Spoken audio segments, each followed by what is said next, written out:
buenas tardes, bienvenidos. Feliz de que nos acompañen en esta entrega de 2x3 en salud. Altagracia y yo siempre complacidas de que ustedes estén ahí cada sábado con nosotras. Hola, Tati. Hola, ¿cómo estás tú? Yo estoy bien, ¿y tú? Nosotros contentas siguiendo el desarrollo de nueva imagen, de nuestro programa más refrescante, brindado con cariño para todos ustedes. Con el mismo cariño de siempre. Con el mismo cariño de siempre y mirando un poco lento el desarrollo del qué hacer en salud. Hay en estos días una duda sobre un caso probable de rabia humana. Todavía no se sabe, se verá en las próximas horas. Sí, los síntomas de la joven parecen... ¿Son difusos? Son difusos, pero los médicos están sospechando de que se trate de un nuevo caso de rabia humana. Recordemos que el año pasado cerró con una situación difícil en Pedernales, donde se presentaron 3 casos de rabia humana en niños, y en esta ocasión, ya empezando este año, llegó una jovencita de 17, 18 años, está ingresada en el Hospital Infantil Robert Rick Cabral, y la verdad que preocupa porque es una enfermedad que no debería presentarse en humanos. Los expertos plantean la intervención profunda de la zona de Pedernales, no perifoneo, cosas sencillas, sino una intervención profunda donde estén técnicos. Hay un problema de educación serio en la zona.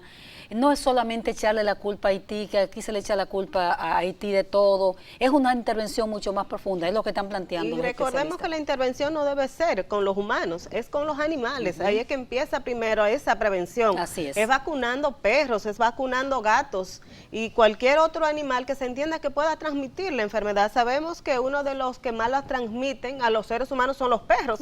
Porque son los que más conviven con las personas. Y me explicaba un especialista que la zona está muy llena de frituras, de comida rápida, y eso motiva a que muchos animales, tanto de Haití, como dices tú, que sabemos que apenas es un río que divide, como de tanto de aquí, del mismo Pedernales, pues se aglomeren muchos animales ahí en Pedernales, y creemos que el problema está ahí, es que no se pueden descuidar los programas de prevención y vacunación de perros y gatos, sobre todo de perros. 4 muertes en un año, 3 chiquitos de un mismo pueblo, es sencillamente un escándalo en cualquier país por una enfermedad totalmente prevenible y 100% mortal. Así mismo, y prevenible por vacunas, como dices tú, y la tenemos en el país, porque se ha dicho que las vacunas están tanto para humanos como para animales, pero es empezando con los animales. Así no es esperar que llegue a una situación difícil con las personas. Y el año, en otro sentido, pues terminó de manera preocupante, y de eso vamos a hablar hoy con nuestro invitado, de indicadores a trabajar,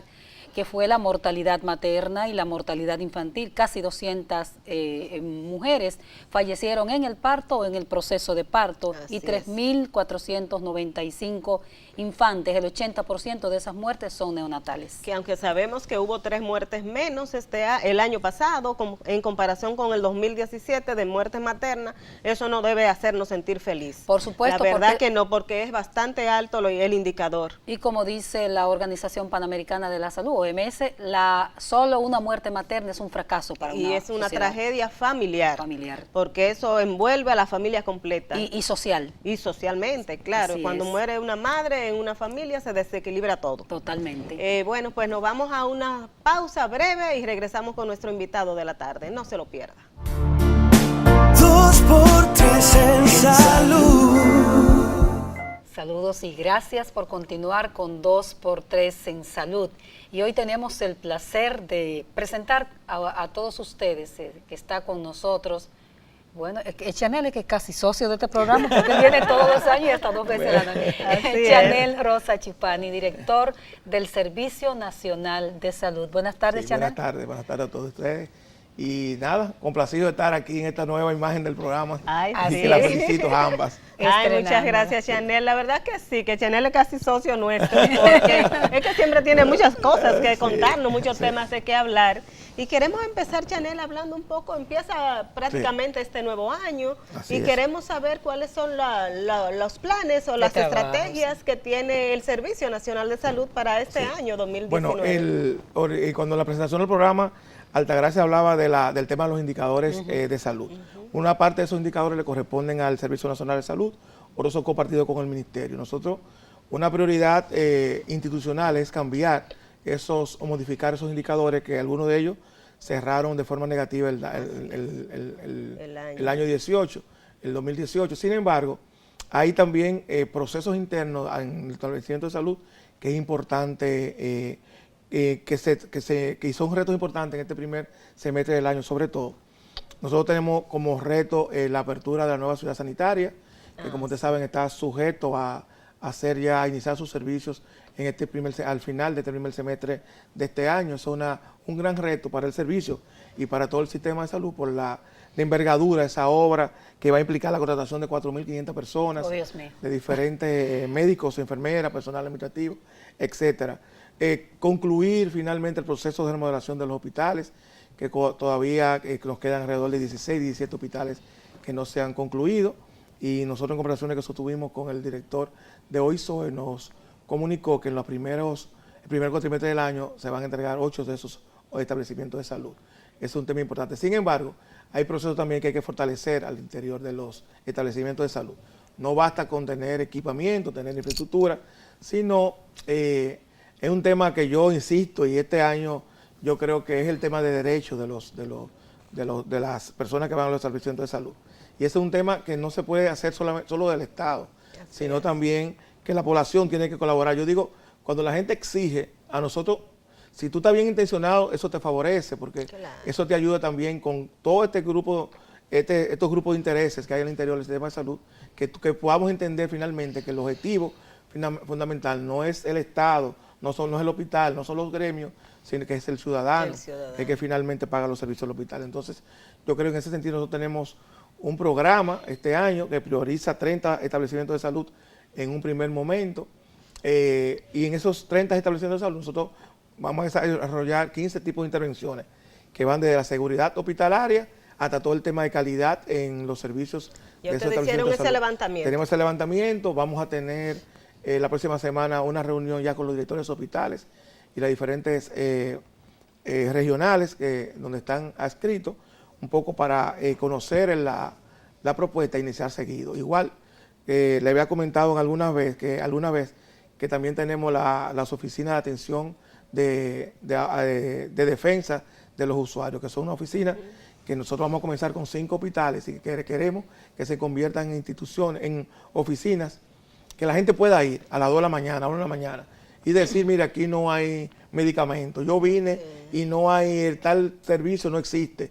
O yo vine y estoy aquí a las 7 y nadie me atiende. Pues yo creo que hay que documentar. Pero además, ¿dónde va a comenzar? ¿En los grandes hospitales? Sí, vamos a comenzar. Bueno, en el Robert Reed vamos a comenzar primero.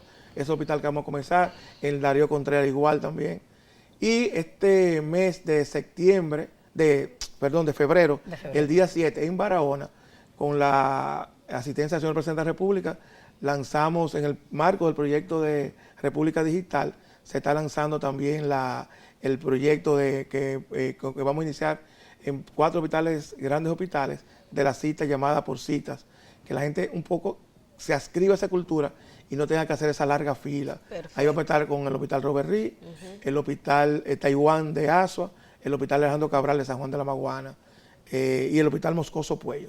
Eso por llamada, por... Exacto, la gente, hay un call center que la gente va a llamar y ese call center va a tener disponible los horarios de los médicos. Perfecto. Y la persona pueda escribir. Usted sabe, todos sabemos que es un cambio cultural importante. Implica aprenderlo, aprenderlo. Claro. Primero que la gente entienda que no tiene que ir a las 7 de la mañana, a las 5 de la mañana a tomar un ticket, porque eso es, la verdad que eso es denigrante. Sí, eso denigra a ver madres con 4 sus niños en los brazos, claro, a tomar un ticket que a veces dicen el ticket se terminó. Sí, ya. Lo cual es una negación también de un derecho, claro, por supuesto. Eso. Chanel, ¿cómo trabajar, cómo lograr ese cambio de cultura en la población? Tú dices que entiendas que es un derecho, que no es una dádiva, ¿verdad? Pero ¿cómo lograr que la población se empodere? Vamos a usar esa... Sí, así ¿cómo es, trabajar? Así es, porque yo lograrlo? lo digo y como servidor público probablemente la gente tenga dudas, porque como pensaría cualquiera ilegítimamente, como del propio Estado vamos a usar un programa de ese tipo. Mira, nosotros estamos ahora mismo haciendo alianzas estratégicas con organizaciones de la sociedad civil que han luchado con este tema y son quizás las ONG más beligerantes para que establecer el mecanismo de veeduría de parte de ellos, que sea independientemente del servicio. Es decir, que ellos establezcan su mecanismo de veeduría en esos establecimientos de salud y que puedan entonces ellos establecen mecanismos, ver cómo se desarrolla el servicio, cuáles cosas tenemos que mejorar, ese tipo. Es un tema que tiene que ver con y yo se lo decía hace una semana con la primera reunión que tuvimos este año con el Colegio Médico Dominicano, que es importante, no solamente el colegio, sino los demás gremios, que se incorporen a todos estos temas. O sea, yo creo que es importante la denuncia, pero yo creo también que la denuncia debe ir acompañada de acciones concretas para superar temas que finalmente a todos no competen en un sistema de salud como este. O sea, yo creo que reitero, y es un derecho, y es importante el tema de la denuncia, pero también el tema de la propuesta y el tema de involucrarse en estos procesos. Exacto. Recuerden que nosotros iniciamos el sistema de digitación de la información, es decir, los pacientes van y en vez del médico escribir a mano, estamos estableciendo computadoras, todo un sistema, el LEIS, que es un sistema que desarrolló el Ministerio de Salud Pública. Sin embargo, nosotros hemos encontrado una resistencia bastante importante. ¿En los médicos? De médicos, no todos, porque siempre, pero también hay en algunos casos comprensibles, porque es un cambio cultural importante. Sí, claro. Nosotros asistimos a final del año pasado a Washington, al BIT, a un evento que se hizo de todos los países de América Latina con este tema. Y igual, los inicios fueron duros. Todos los inicios son difíciles. Lo importante es que reconozcamos que eso, yo creo que es importante, que eso ayuda, porque eso hace más transparente todo este proceso. Y al final es mucho más cómodo para trabajo, ellos, por supuesto. Implica hacer la historia clínica, claro, o sea, digitalizarlo todo. Que la historia clínica viaje con el paciente. Es decir, a veces, y ustedes lo saben mejor que yo, en un hospital hay un paciente que tiene 5 y 6 récords, porque es imposible conseguir el anterior. Entonces, y un almacén de récords lleno de... Que entre los planes que tenemos, que le hablé inicialmente, está la digitalización de esos grandes archivos que tenemos en los establecimientos de salud que tienen años y muchos deteriorados. Así es. Chanel, ¿cómo trabajar desde esa perspectiva que ustedes tienen y partiendo de los indicadores sumamente negativos que tuvimos al final del 2018? ¿Cómo trabajar para hacer una especie de compendio en ese cambio de cultura y que se entienda cuando la gente a nivel de ciudadanía habla de salud, se refiere a hospitales, a grandes estructuras, así es. Nunca a un tema de derecho, a un tema de ciudadanía, como dices tú. ¿Cómo trabajar eso? Eso quizás es la parte más difícil, porque no solamente de parte de la ciudadanía, sino también de parte de nosotros mismos. De los proveedores. Claro, que a veces entendemos que le estamos haciendo un favor al ciudadano. Yo recuerdo que el otro día yo estuve en un hospital, en Mao precisamente, el hospital regional de Mao, el Bogar, y voy al área de consulta y hay una persona que están ahí y le digo, ¿ustedes de qué hora? Eran más o menos 9:30 de la mañana. No, nosotros llegamos a las 6:30, 7 de la mañana. Y una persona me dice, pero no le llama la atención al médico porque él es muy bueno. Entonces tú luchar contra esa percepción que ella tiene, que ella reconoce, bueno, yo puedo pasar 3 horas aquí, pero eso no es problema. Es que a mí me están haciendo un favor. A mí me están haciendo un favor. ¿Me entiendes? Entonces, eso es lo que usted dice, eso es importante. Yo creo que la estrategia es trabajar con gente de la comunidad, concientizar. Yo digo, es muy difícil tú hacerlo del Estado, porque finalmente te van a decir, bueno, pero... Ustedes son parte interesada. Parte interesada, y yo le digo a los grupos que trabajan por los derechos del ciudadano en el tema de salud, yo creo, mire, reunámonos y vamos a ver cuáles son los temas importantes, porque muchas veces el sistema de salud tiene un problema serio, y es que tiene una estigmatización histórica, que no importa lo que tú hagas, lo que tú digas, es muy difícil tú romper esa. Sí. Y cuando hablamos de por ejemplo, en los hospitales no hay medicamentos, o sea, en todos los hospitales no hay medicamentos, o sea, todos los hospitales son iguales. Entonces yo creo que hay hospitales que funcionan muy bien, excelente, hay otros hospitales que no funcionan tan bien, y hay otros hospitales que las oportunidades de mejora son grandísimas. Pero aquí tenemos hospitales con competencias y con un nivel de calidad importantísimo. Muy bueno, o sea, muy bueno. Realmente sí. Claro, aquí, mire, no solamente, lo que pasa es que pero aquí hay hospitales incluso en el interior del país. Yo le puedo decir un caso que quizás nunca se va a ver en un medio de comunicación. Yo quisiera que alguien fuera un día al hospital de Laguna Salada, por ejemplo. Allá, para que ustedes vean un hospital que funciona. Este hospital en Laguna Salada tiene, todas las sedes están contratan ese hospital, los servicios de hospital. Tiene un problema de volumen, Chanel, también. Sí, por supuesto, claro, por supuesto. Eso es un tema también importante. O sea, el Darío Contreras, por ejemplo, en el Hospital Moscoso Pueblo, yo estuve por ahí otro día y veo una señora que está esperando, está en la sala de espera. Y digo, señora, ¿qué usted está esperando para? Dice, no, ya yo terminé. ¿Y qué? Dice, no, lo que pasa es que por allá hace mucho calor. Estaba esperando, cogiendo un fresquito ahí. Exacto, mirando la televisión, ¿no entiendes? Pero ese hospital recibe 1.500 personas. Es verdad eso. Sí, no, la verdad. Entonces ella me dijo, no, yo no voy, así me dijo, yo no voy a coger para allá arriba. Yo me quedo aquí, cogiendo fresco. Además los niños también en la televisión. Bueno, pero eso, entonces por eso te congestiona el hospital. Claro. Aquí es muy difícil, nosotros estamos trabajando con el primer nivel de atención alrededor de ese hospital Mocoso Puello, que es una prioridad de congestionar. La verdad que sí. mismo. Igual que Robert Reed, o sea, ir a Robert Reed Cabral un lunes, un martes en la mañana. Sí, pero Altagracia hay un tema. La gente se acostumbró al hospital, entonces es difícil que la gente entiende que tú le estás disminuyendo su derecho. Si tú le dices que vaya a una clínica de atención primaria. Porque, ahí está mi médico que me ve, que me ha visto siempre. O sea, lo cual va a ser un grave problema para trabajar cuando se implemente la atención primaria en el país, claro, con la gente. Así es. Sobre todo en el contributivo no va a ser mucho problema porque la atención primaria tiene un tema y es que no te elimina los copagos. Entonces eso es muy atractivo para eso lo dicen claro, la gente de menores ingresos. Porque la verdad que esa es una de las grandes preocupaciones de los pacientes. Cada vez que tú tienes que hacer un copago de 1.000 y 1.500 pesos. Nosotros, por ejemplo, estamos recibiendo en nuestros hospitales el 25% ya de la población de régimen contributivo van a hospitales públicos. A hospitales. Y básicamente van porque, primero, atraído por la mejora que ha habido en todo el tema de infraestructura y equipamiento. Y sobre todo porque no tienen que pagar copago. Entonces, y esa es una población que tiene bajos salarios. Exactamente. Bueno, es que el 70% de la población afiliada al régimen contributivo tiene salario por abajo de 15,000 pesos mensuales. Okay. Otro de los indicadores, Chanely, que preocupan son mortalidad materna, mortalidad neonatal, miren, que aunque hay un componente que es del ministerio, ¿verdad? Pero hay otro que también involucra a ustedes como servicio. Así es. Miren, nosotros el año pasado, como ustedes dijeron, cerramos con 197 muertes maternas. Prácticamente lo mismo que el año anterior, que fueron 200. Es lo mismo. 200, fueron 3 casos y además son datos preliminares. O sea, exacto. Que vamos a ver que de repente salen más, un poco más. Exactamente. Y luego está también los indicadores de mortalidad infantil, sobre todo mortalidad neonatal, que este año representó el 74.5% de la mortalidad infantil. Exacto. Y esto es importante. Yo recuerdo cuando llegué al servicio en febrero del año pasado, finales de febrero, nosotros nos propusimos identificar desde el punto de vista del... Bueno, yo recuerdo que lo primero que nosotros hicimos fue conocer una investigación que se había hecho sobre el tema de los protocolos. En algunos casos, el colegio médico sobre todo alegaba que los protocolos no se cumplían porque no existía equipamiento, personal, y identificamos en esos grandes hospitales el tema de personal, de equipamiento, y hemos estado en ese proceso. Nosotros el año pasado se designaron alrededor de 5.000 personas en el Servicio Nacional de Salud, en nuestros hospitales. Eso quiere decir que nosotros identificamos que tenemos 14 centros de salud donde ocurren alrededor del 80% de la mortalidad materna, que estamos trabajando fuertemente en esos centros.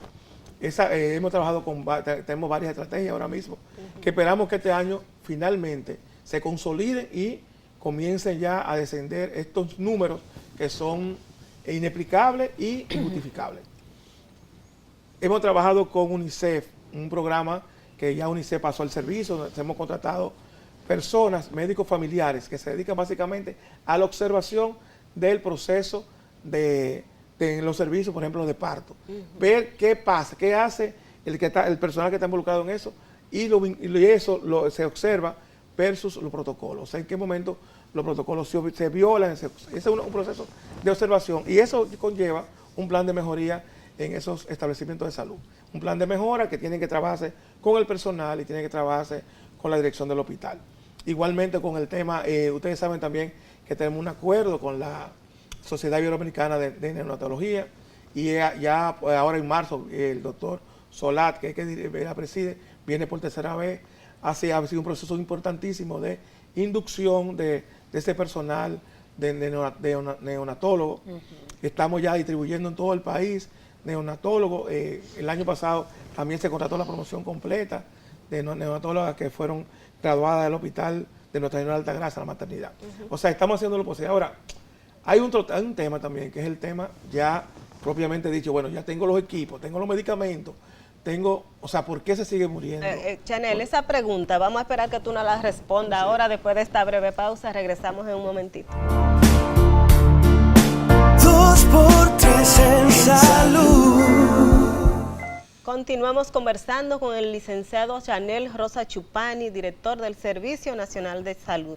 Chanel, ¿de qué mueren? ¿Por qué mueren los niños y por qué mueren las madres? Yo creo que nosotros tenemos documentado ya las causas históricas y estructural de estos temas. Yo creo que hay un tema que tiene que ver, una parte corresponde a salud, pero una parte no nos corresponde a nosotros. Nosotros tenemos un alto nivel de madres adolescentes y eso, como ustedes saben, empeora todo el tema. Claro. Hace más vulnerable a la madre frente al embarazo y sus desenlaces. Nosotros tenemos un 24% de nuestros partos son adolescentes, son niñas, teniendo niñas y niñas. Y es un tema, y tiene que, yo lo digo, que nos corresponde a salud una parte, sin embargo, una parte es un proceso educativo. Nosotros lamentablemente no tenemos todavía en nuestro sistema educativo, no tenemos una educación sexual que eduque a nuestras niñas, a nuestros niños sobre estos temas. Es un tema que hemos evadido por años y por diferentes razones, que todos conocemos, pero yo creo que nosotros tenemos ya que hacerle frente a estos temas, porque cuando tú verificas lo que pasa en otros países, yo he hecho esa observación. ¿Qué hacemos nosotros? ¿Qué hacen otros países? ¿Qué hacen otros países que nosotros hacemos? ¿Qué tienen? Tú te das cuenta que uno de los temas es el tema de de embarazo adolescente, que nosotros tenemos en el país, conjuntamente con algunos otros países de Centroamérica, tenemos los altos niveles de... Sin embargo, hay también un tema de actitud. Y esto pareciera un tema trillado, un tema tan abstracto, pero yo creo, señores, hay un tema de actitud. Cuando digo actitud, es que no podemos pretender, y está vinculado con el tema de derecho que hablaba anteriormente. Yo digo que la mayoría de los temas de salud no son de salud, son temas de derecho. Son un tema de derecho. Yo creo que nosotros, es que la gente entiende que una persona pobre no tiene el derecho. Cuando digo la gente, nuestros propios servidores en los establecimientos de salud. O sea, desde el portero hasta más adelante. Así es. Entonces, no hay esa actitud de tú tener, ver que esa madre que va, ese establecimiento, tú tienes que darle la mayor calidad posible en todo este proceso. O sea, porque nosotros hemos tenido casos. Recuerdo un caso el año pasado en el hospital regional de La Vega, donde una madre murió y la encontramos en la madrugada en la cama llena de sangre. Dios mío. Significa que en la mañana, en todo el día, en toda la noche, nadie la después vio. que salió, y todos sabemos que una gran parte de la mortalidad materna se produce en las primeras horas después del parto, porque ahí viene la complicación. Entonces, inclusive los nuevos establecimientos de salud se están haciendo con salas de preparto. Miren, en Centroamérica hubo una estrategia que disminuyó significativamente la mortalidad materna, y fue separar las madres cuando salían del parto, no, cuando salían inmediatamente de la sala de parto, separarla del conjunto ya que tenía 10 horas, 12 horas, las primeras 5 horas, y observarla. Nosotros estamos haciendo en los hospitales nuevos un área, no separada con mampara como se hizo allá, sino un área solo para ella. Ahora, o sea, el personal que está ahí tiene que vigilar y observar cualquier signo de alarma que nos pueda impedir. ¿Quién está trabajando esa parte? ¿El doctor Calderón? El doctor Víctor Calderón. Que es muy sensible a ese tema. Todo un equipo. Miren, yo he tratado, cuando yo voy a un lugar, y esto es importante, yo he ido a varios programas de televisión, y me he encontrado con gente dura que me contradice. A toda esa gente yo me la llevo para el servicio. Está conmigo en el servicio. Yo siempre digo, por ejemplo, la doctora Malena, que es una excelente profesional y que fue presidenta de la Sociedad Dominicana de Neonatología, está trabajando con nosotros en el servicio. Recientemente la exdirectora del jefe de servicio del hospital de San Cristóbal está también en el servicio. O sea, nosotros estamos creando un equipo técnico. Un equipo técnico sólido que nos permite enfrentar esto y le vamos a estar dando seguimiento en cada hospital. Yo le estoy mandando diario a todos los directores de hospitales, a todos, cómo va la mortalidad infantil diario. Un seguimiento, un monitoreo, diario, como dicen. Y miren, y el que en junio, cuando así no hay una causa atendible, si un hospital, la mortalidad infantil y neonatal y materna supera en lo que teníamos para esa misma fecha, ese director tiene que irse porque es que no puede ser. es que no puede ser. Porque básicamente no, pero un factor importante es esa vigilancia, ¿verdad? Por supuesto. A esa madre al momento. Por supuesto. Mire, ahora hace recientemente un equipo técnico del ministerio y el servicio viajó a Centroamérica a ver la experiencia que ha desarrollado. Y es cosa sencilla. Por ejemplo, una madre llega a un centro de salud. Esa madre no se va a su casa. La dejan sentada ahí, en observación. Exacto. Si no hay cama en observación, 5 o 6 horas. Que teníamos muchas historias pero en el claro, país, que llegaban con un centímetro o dos y le decían, no, usted está empezando, váyase. Y luego, bueno, hay un escándalo, exactamente. En el Seibo, con una niña de 16 años. 16 años. Fue a las 2 de la mañana y bueno, salió y volvió a las 7 de la mañana al hospital y murió ella y murió el bebé también. O sea, pero yo creo que también es un tema de actitud y por eso yo le decía al colegio médico la importancia de que nos involucremos todos, porque finalmente es un éxito de todo. Claro. Si nosotros logramos reducir estos indicadores que por año hemos tenido, ustedes pueden ver, por ejemplo, aquí, mortalidad materna, nosotros hemos tenido desde el 2008 para acá, los casos 199, 229, 207, 197, al igual que ahora, eso fue en el 2010. Es casi una constante. Una constante. Donde hubo bajó en el 2016, a 178 casos se atribuye a que hubo menos parto por todo el tema del Zika. De Zika. Así que hubo cierto control. No fue un tema del sistema. Entonces, obviamente, nosotros tenemos que mejorar esos indicadores. Pero hay un tema, Chanel, que es que en el país se critica mucho, que no hay un régimen de consecuencias. O sea, cuando un médico, por ejemplo, tiene un compromiso con una mortalidad materna o con una mortalidad infantil, lo primero que el colegio médico, y es una crítica nuestra, que el colegio médico hace que se opone a cualquier tipo de sanción a sus miembros. Sí. Ese es un tema, ciertamente, Altagracia, no tenemos el tema de sanción. Y si no hay sanción, la gente siente entonces que no hay. Exacto, la responsabilidad disminuye porque no pasó. Porque al final es a un pobre además, y ese pobre no tiene nombre, además, no tiene apellido sonoro. Estos números, estos no son números, son seres humanos. Son seres humanos. Así es. Si hablamos, y quizás lo banalizamos, decimos 197 personas, 197 madres que en muchos casos dejaron niños huérfanos. Así es. Y familias devastadas. Exacto, ya es una familia que se destruye. Tema porque hay casos que, es verdad, hay casos que nos llegan que no se pueden evitar, claro. Que no pueden evitar, eso lo sabemos. Y no, el médico tampoco no es Dios. Pero, por supuesto. Nosotros tenemos también un caso que llama la atención y es la cantidad de personas que recibimos de hospitales, de clínica privada. Los rebotes. Sí, que nos llegan, y yo he sido testigo de eso, 1:30 de la mañana, un sábado, la maternidad de Altagracia. En la República hay un sistema de referencia donde un director de hospital tiene que llamar, o el médico de emergencia tiene que llamar a donde va a referir para que le verifique si hay cama. Pero el centro privado no llama. Mandan y ya. Exacto. En muchos casos, en carro público, yo eso lo he visto. En carro público, entonces, esa persona llega sin un récord, llega sin unos antecedentes, entonces prácticamente comenzar de cero cuando ya está casi en labor de parto. Pero hay una labor del ministerio, porque el Ministerio de Salud no es solo para el sector público. No, sí, así mismo es. Nosotros comenzamos esto con el señor ministro y ellos están trabajando un protocolo que impida estos casos, estos casos de, por lo menos que haya una norma en cuál momento usted puede, porque las razones por las cuales nos derivan es el pago. Exacto. Son pobres. Económico más que todo. No tiene abolengo. No tiene capacidad para pagar la diferencia. Exacto.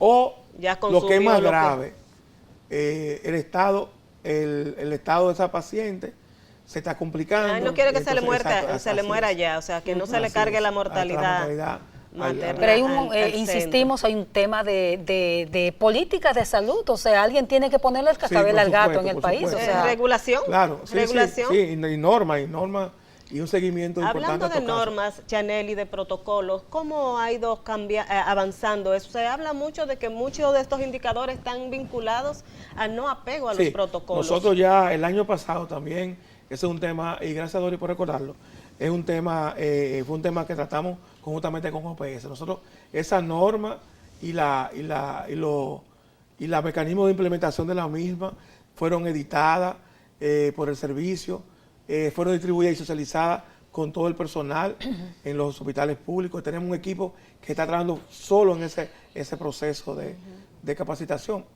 Por supuesto, todavía hay personas que se resisten porque la norma, el protocolo no se adapta a su escuela, ese es otro tema.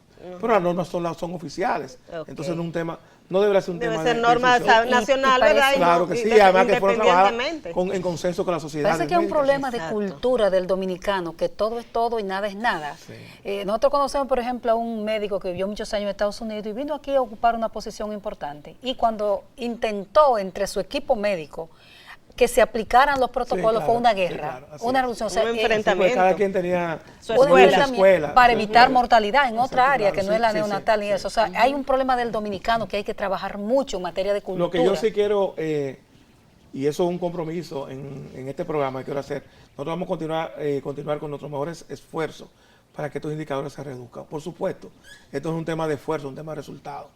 Un tema de resultado, pero es un tema que vamos mucho más allá de estas acciones que nosotros emprendemos. Por eso reitero de nuevo que trabajar con los gremios en este tema, con los gremios.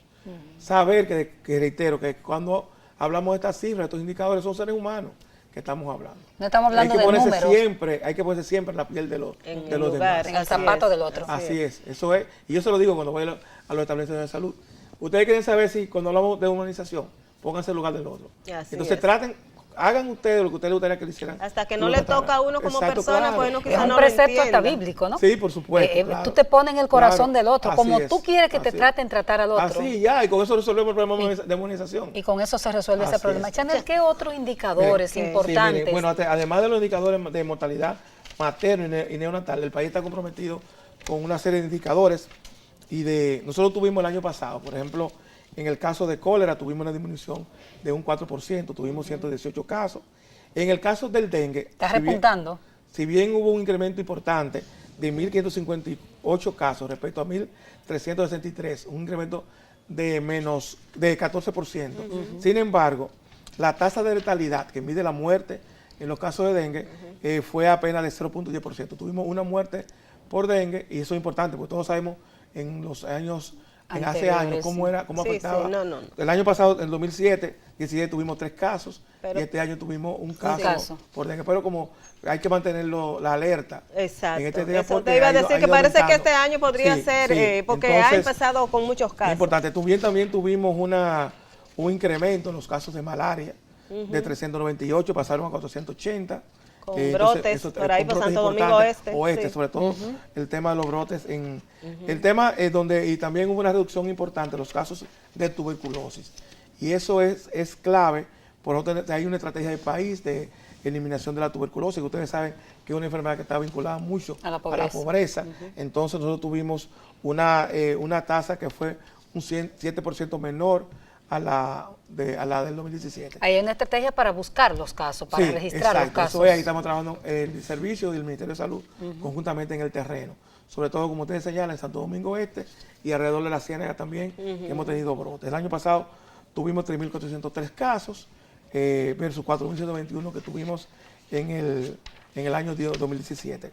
Hay otro tema importante que es el tema del VIH. Ustedes saben que está la estrategia 90-90-90, que es una estrategia internacional conducida por ONU-SIDA y que el país se comprometió a lo que se llama la cascada del VIH, que no es más que los casos, tener 90% de los casos proyectados, tenerlos identificados. El año pasado identificamos un 77%, en el año 17. En el 18 ya hay un 95.2% de los casos que se tienen en el país ya están identificados.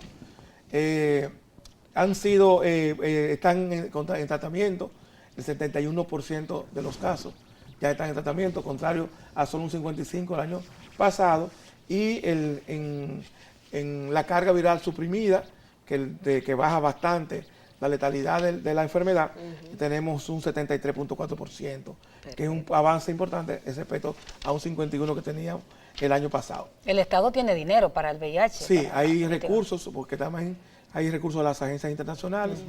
Y bueno, hay un tema también que yo quisiera vincularlo al tema de mortalidad materna, que es el tema de las cesáreas.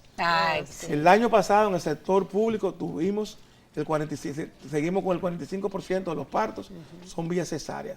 Eso hace mucho más vulnerable también todo este proceso porque se complica. Estamos en el primer lugar del mundo, creo. En primer lugar, exacto. Ay, mi madre, es cesárea.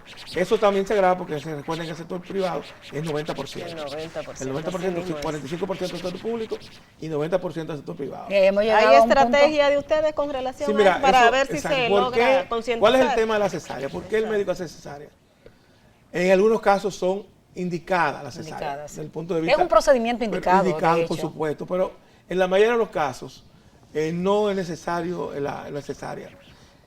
Por supuesto, el parto vaginal es mucho más natural, es mucho más trabajoso. Es un parto más que conlleva mucho más horas. Tiempo, claro. Por supuesto. Entonces, ahí tenemos, pasa igual que el tema de humanización. Ellos hablan de pago, un mayor pago, que el parto como una estrategia. Exacto, que yo creo que eso en algún momento debería trabajarse con la CISARRIL, que es el órgano que trabaja estos temas, de cómo que se pague igual. Regular eso. Porque también los seguros son eso, los seguros estimulan este tipo de cosas también. Entonces, eso es importante, eso es importantísimo. Ya hay casos también que son decisiones de las madres, sobre todo en el sector privado. De hecho, se dice que hay mujeres que le piden, doctor, hágame la cesárea, si puede ser para tal día, para que coincida con la fecha del nacimiento del otro hijo, o sea, que se ha llegado hasta eso. Eso pasa como... Y es una tendencia en el mundo. Sí, exacto. Pero igual, no tenemos que ser el primer país del mundo en cesárea. No, por supuesto. Con todo esto, no tenemos por qué ser de los países que más cesárea hacen en el mundo. Un permisito, Chanel, nos vamos a una pausa y regresamos en un momentito. No se muevan. 2 por 3 en salud. Continuamos esta conversación para nosotras sin desperdicio, como siempre, con Chanel Rosa Chupani, director del Servicio Nacional de Salud, que ustedes saben que es el encargado de toda esta red llena de problemas, ¿verdad? Porque hay tanto... Chanel, todos esos indicadores que tienen ustedes, muchos son retos. ¿Cómo hacer en este año, justamente 2019, que es un año importante hasta a nivel político, para impactar los indicadores negativos? Yo te diría, lo primero es la estrategia, cómo hacerlo en el sector público. Cuando se inició este proceso de separación de funciones, yo acuñé una frase que decía que la separación de funciones no se convierta en una fragmentación del sistema. Parece que está por eso. Porque podríamos llegar, porque hay una franja muy delgada entre la separación de funciones y la fragmentación. Un sistema donde la rectoría y la regulación están en manos del Ministerio, CISARRIL, donde los servicios, es decir, la gestión de los servicios está en manos del servicio, donde el aseguramiento está en manos de SENASA, donde la construcción del hospital está en manos de OISOE, donde los medicamentos, la dispensación de medicamentos está en la promesa y donde la política del VIH contra el VIH están en otra institución. Por supuesto, se necesita un diálogo permanente y un sentido de equipo ineludible. ¿Se trabaja aquí así en el sector? Yo creo que se puede hacer un mayor esfuerzo todavía. Y se lo digo a mis compañeros permanentemente, nosotros debemos tener un plan de sector salud. O sea, no tener en vez... Cada quien por su lado, ¿verdad? ¿Cuáles son las cosas que este año, por ejemplo, en el sector salud debemos hacer sí o sí? ¿Qué cosas debemos mejorar? Eso debe constituirse en un reto para todos, porque finalmente, al final del año, el cuestionamiento nos viene a todos. A todos y además justificadamente. Justificadamente. Yo creo que tenemos un año que es un año difícil, porque es un año preelectoral, es un año con elecciones internas en octubre en los partidos políticos, es un año de elecciones en el colegio médico. ¿Cómo convertir esa dificultad en fortaleza? En una oportunidad y una fortaleza. Yo creo que ese es un reto de nosotros.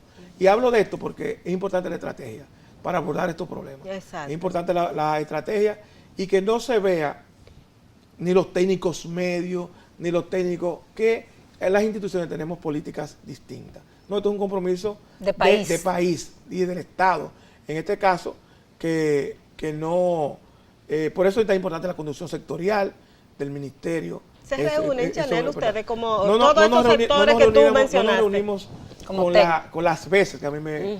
Sin embargo, nosotros, fíjate, con quien más nos reunimos con el presidente de la República. Exacto. Sí, uno lo ve cuando se reúnen allá con el presidente. Pero luego hay que tener un equipo que le dé seguimiento al tema de la meta, porque nosotros, muchas de estas cosas ya no se justifican.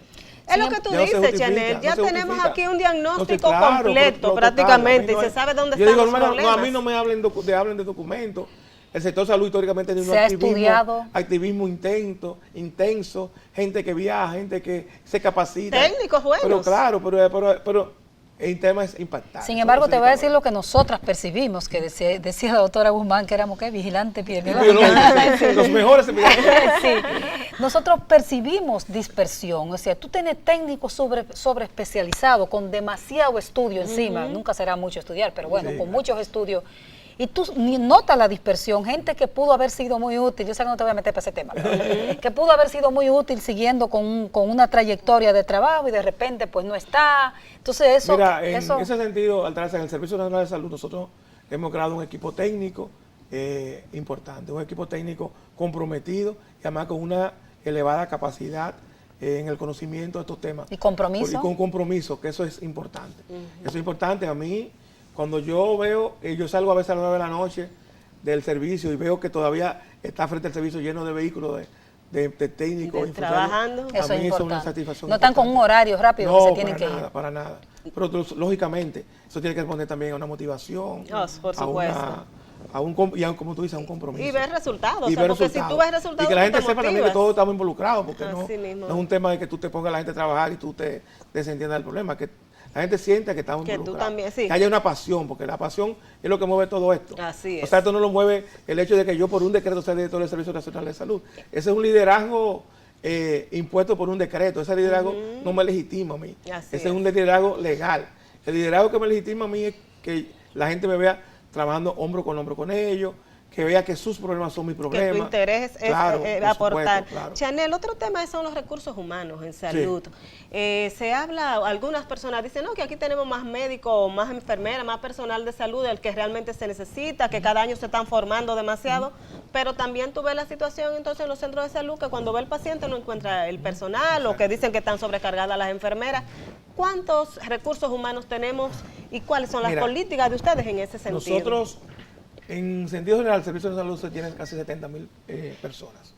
Ahora bien, ¿cuál es el tema? Segundo ministerio más poblado, ¿verdad? El segundo después de educación. Después de educación. Educación, nosotros y luego defensa. Vamos por ahí, conjuntamente con defensa. Nosotros, ¿cuál es el tema? Y esto que yo voy a decir parecería, era lo mismo que yo se hubiese dicho ante esa pregunta en los años 80.